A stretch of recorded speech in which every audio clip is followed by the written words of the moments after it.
First of all, let me introduce myself. My name is Sibusiso TUTU Mkabela, which I prefer to be called TUTU.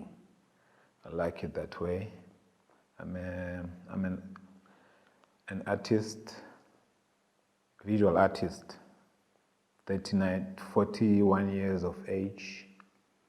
I work mostly with color pencils, charcoal pencils, graphite pencils on paper.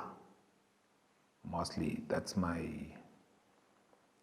best part of being an artist. Like I just work with that a lot. I do paint, but a little bit. I don't do much painting.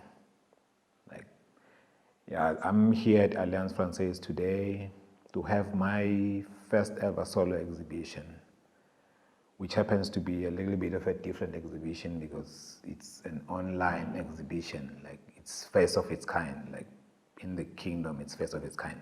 It has never happened before. I'm very, very grateful for Alliance Francaise for giving me the chance to do this exhibition in this difficult year where things don't happen much.